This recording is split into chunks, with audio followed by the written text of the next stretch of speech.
নমস্কার, আমি স্যারি আর একটা ভিডিওতে আপনাদের জানাই সবাইকে স্বাগত। আপনারা সবাই কেমন আছেন? আমরা তো বেশ ভালোই আছি। চেষ্টা করছি আপনাদেরকে নতুন নতুনভাবে এন্টারটেনমেন্ট করার। তো আজকে নিয়ে চলে এসেছি একটা লো ক্যালোরির চিকেন টিক্কা। যারা ডায়েট করে করে একদম মানে বুঝতে পারছেন না কি খাবেন বা একটু টেস্টটা চেঞ্জ করতে চান, এটা একবার ট্রাই করে দেখতে পারেন। আশা করি আপনাদের ভালো লাগবে। একদমই তেল ইউজ করব না বলবো না, ইউজ করব যখন ওইগুলো ভাজবো, একদম অল্প তেল ইউজ করব, কিন্তু ম্যারিনেশনে বলুন বা কোনো কিছুতেই তেল যাবে না। তো রেসিপিটা করার জন্য কি কি লাগছে, কতক্ষণ কি ম্যারিনেশন করতে হবে সবই জানাবো। আর এর সঙ্গে আর একটা সসের ডিপ বানাবো। আমরা মেনলি এসব জিনিস খেয়ে থাকি মেয়োনিজ, তারপর কাসুন্দি, টমেটো সস, চিলি সস, এসব দিয়ে। তো এই সসগুলো দিয়েই একটু টুইস্ট, একটু অন্যরকম টেস্ট চেঞ্জ করার জন্যে একটা নতুন সস বানাবো। সসটা খেতে কিন্তু খুবই ভালো লাগে। তো আপনারা এটা ট্রাই করবেন, জানাবেন কেমন লাগবে। তো চলুন শুরু করা যাক। আমরা আবার শুরু করছি আমাদের নতুন রেসিপি। আপনারা কিন্তু দেখবেন এবং অবশ্যই বাড়িতে কিন্তু ট্রাই করবেন, এবং আমাদের চ্যানেলটা একটু লাইক আর সাবস্ক্রাইব করে দেবেন। এখানে বাজার থেকে বুকের পিস কিনে আনা হয়েছে। এখানে একই রকমভাবে কেটেছি।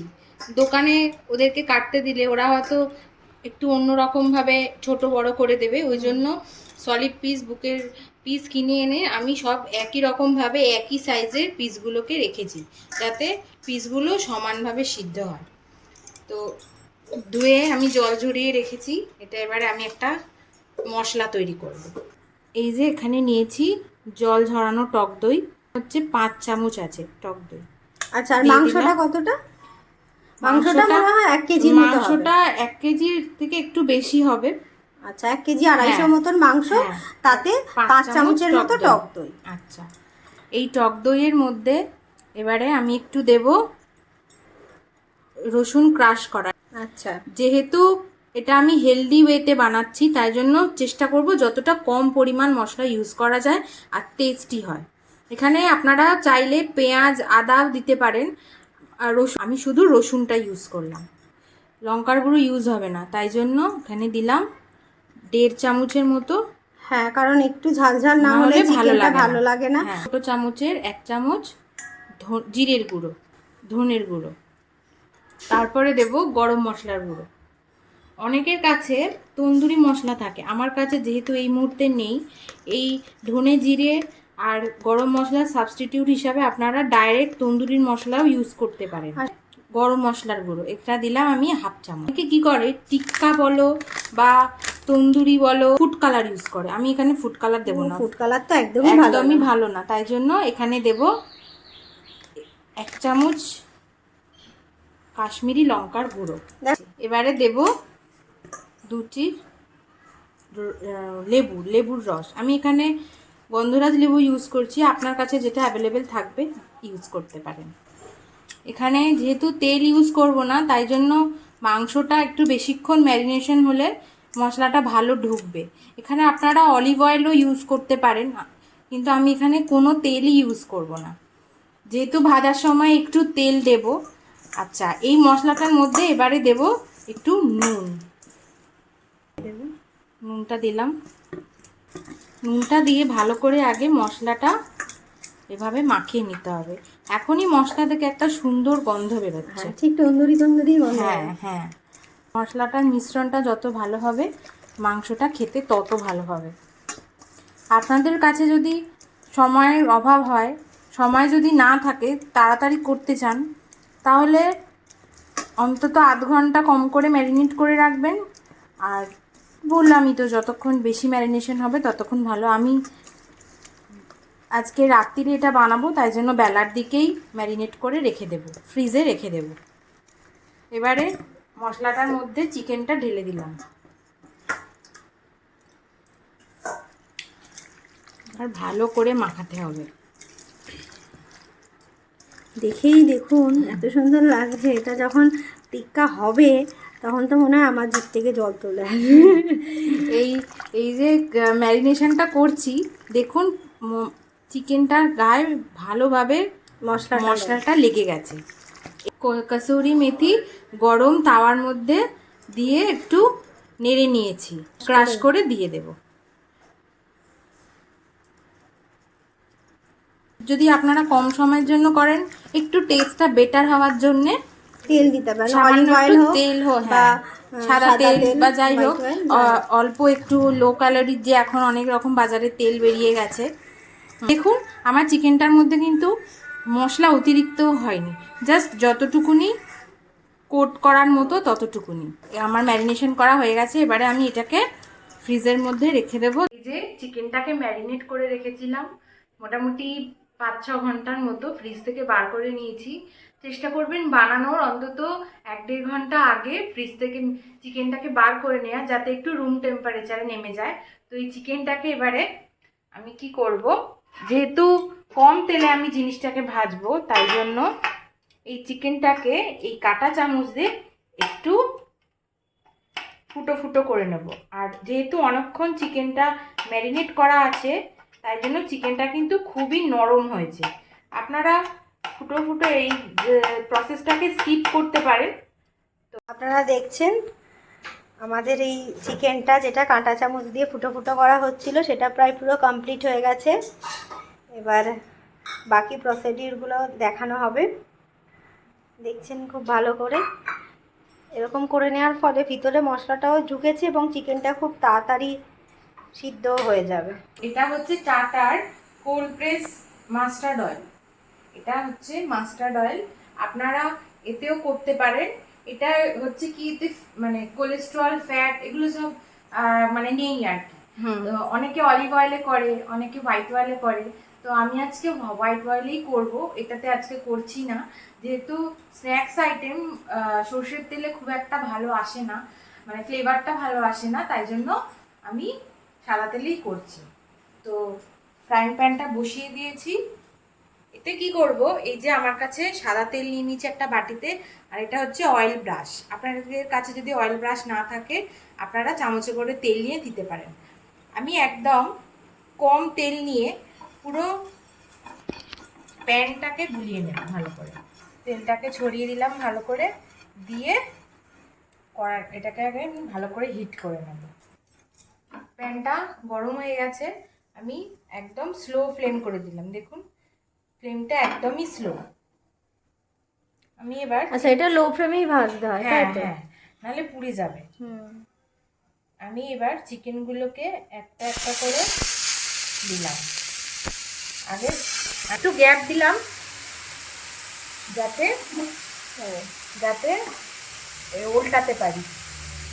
এবার এটাকে আমি চাপা দিয়ে দেবো। চাপা দিয়ে এটা ক মিনিট করতে হবে? এটাকে চাপা দিয়ে আমি 1-2 মিনিট পর দেখবো, যে ঢাকনাটা খুলে দেখছি কত দূর হলো।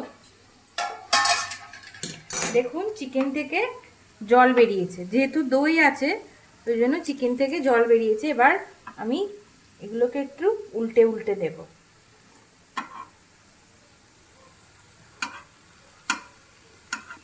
দেখুন এক পাটটা লাল লাল মতো হয়ে গেছে।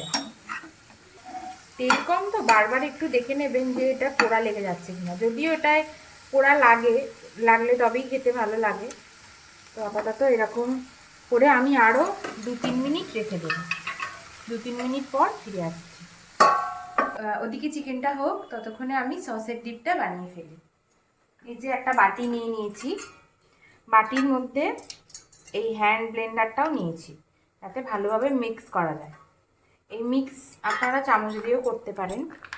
প্রথমে দেব টমেটো সস। এই সসের ডিপটা বানানোর জন্য তেমন এক্স্যাক্ট কোনো মাপ নেই, কারণ মেয়োনিজ হচ্ছে টক আর টমেটো সস হচ্ছে মিষ্টি। এই যে মেয়োনিজ নিলাম আর একবারে সস নিলাম। কেউ কেউ সস একটু টক টক পছন্দ করে, কেউ কেউ একটু মিষ্টি পছন্দ করে। আপনাদের যেরকম পছন্দ আপনারা সেরকমভাবেই দেবেন। এর মধ্যে প্রথমে দেব একটু সামান্য 1/2 চামচ গোলমরিচের গুঁড়ো, দিয়ে দিলাম চিলি ফ্লেক্স। দেখুন 1 চামচ মতন অরিগানো দিলাম। অরিগানোর একটা আলাদাই গন্ধ, আপনাদের কাছে যদি চিলি ফ্লেক্স অরিগ্যানো না থাকে স্কিপ করতে পারেন। যেহেতু সসটা একটু নুন থাকে, ওই জন্য আমি এর মধ্যে সামান্য একটু চিনি দিলাম, একটু টেস্টটাকে ব্যালেন্স হওয়ার জন্যে। আর এর মধ্যে কোনো নুন দেব না। এবার এটাকে আমি ভালোভাবে মিশিয়ে নেব। এটা আপনারা পাস্তার সস হিসাবে, পিৎজা সস হিসাবে আপনারা লাগিয়ে নিতে পারেন যদি বাড়িতে ইনস্ট্যান্ট না থাকে কেনা। এই যে আমার সসের ডিপটাও রেডি হয়ে গেছে, দেখুন এরকম একটা কালার এসেছে। ফিরে এসেছি, এই ঢাকনাটা খুলে দেখি ওপারের পিঠটা কেমন হলো। এই যে দেখুন পোড়া পোড়া লেগেছে, পোড়া পোড়া লেগেছে। এই অবস্থায় যেহেতু কম তেল, তাই জন্য চিকেনটার উপরে আমি সামান্য একটু জলের ছিটে দেব, যাতে সেদ্ধ হয়ে যায় ভালোভাবে আর ফ্লেভারটাও ঠিকঠাক থাকে। একটু জলের ছিটে দেব, দিয়ে একটু নাড়া দিয়ে, এই যে দেখুন সুন্দর একটা কালার এসেছে। হ্যাঁ, এটা আরেকটু চাপা দিয়ে রাখবো। আমরা আবার ফিরে এলাম 3 মিনিট পর। দেখুন এটা জলটা পুরো টেনে নিয়েছে। এইটা মাঝে মাঝে লেগে যাবে কড়ায়, ভয় পাওয়ার কিছু কারণ নেই, কোনো অসুবিধা নেই। এবারে এটা কি করব, একটা জায়গায় আমি ঢেলে রাখলাম। এই যে কাঁটা চামচ দিয়ে একটা চিকেনকে, দেখুন চিকেনগুলো কিন্তু খুব নরম হয়েছে, এই যে একটু ভেঙে ভেঙে যাচ্ছে। এরম অবস্থায় আমি চিকেনগুলোকে একটু আগুনের মধ্যে দিলাম, একটু ফ্লেমটা সামান্য বাড়িয়ে নিয়ে আগুনের মধ্যে দিলাম। কেন দিলাম, ওই যে ময়েশ্চারটুকু যেটুখানি আছে ওটাকে সোক করে নেবে, আর এটা একটু কাবাব কাবাব ফ্লেভার দেবে, স্মোকি ফ্লেভার দেবে। হ্যাঁ স্মোকি ফ্লেভার দেবে। অনেকে কি করে ওই কাঠকয়লার ভেতরে দিয়ে একটা ঘি দিয়ে একটা স্মোক দেয়, তো আমার কাছে এই মুহূর্তে নেই আর আমি ওই প্রসেসটা ফলো করছি না, এটা আমার প্রসেস। যাই হোক, এরকমভাবে একটা একটা চিকেন বেশি না, এই চারিদিকে একটুখানি ঘুরিয়ে নিয়ে এরকমভাবে একটু পুড়িয়ে পুড়িয়ে নিয়ে নিলে এটা টেস্টটাও ভালো আসবে। খেয়াল রাখবেন হাতে যেন ছ্যাঁকা না লাগে। আবার ওই ফ্রাইং প্যানটাই বসিয়ে দিলাম, আমি আর ফ্রাইং প্যানটা ধুইনি। ফ্রাইং প্যানের মধ্যে আবার তেল ব্রাশ করে দিলাম। আমি কিন্তু এই একবারই যা তেল ইউজ করেছি, পরে কিন্তু আর কোনো তেল ইউজ করিনি। যখনই বারবার লেগে লেগে যাবে জলের ছিটে দিয়ে দেবেন, ওটা আপনা আপনি সেদ্ধ হয়ে যাবে আর কোনো তেল এক্সট্রা লাগবেই না। এটা গরম হয়ে গেলে আমি আবার একইভাবে এগুলোকে সাজিয়ে দেব।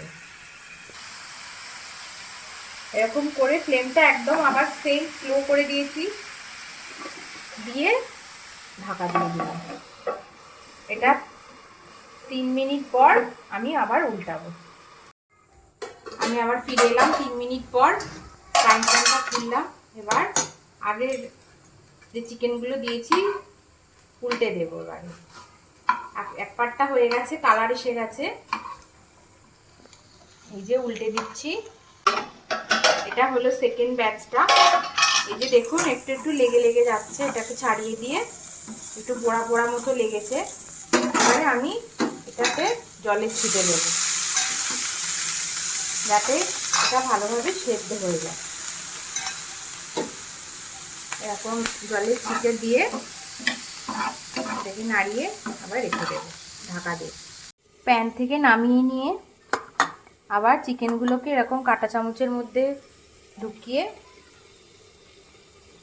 একটু সামান্য আগুনের মধ্যে সেঁকে নিলাম। আমার চিকেন টিক্কা হয়ে গেছে, দেখো প্লেট করে নিচ্ছি। প্লেটের উপরে সুন্দরভাবে সাজিয়ে দিয়ে এটাকে আমি সার্ভ করেছি স্যালাডের সঙ্গে, আর দিয়ে দিয়েছি যে সসটা বানিয়েছিলাম সেই সসটা। এই পুরো জিনিসটাকে আরও একটু চটপটা বানানোর জন্য আপনারা উপর থেকে চাট মশলা ছড়িয়ে দিতে পারেন। তো আমার আজকের রেসিপি ডান। আপনারা অবশ্যই বাড়িতে ট্রাই করবেন এবং জানাবেন কেমন লাগলো।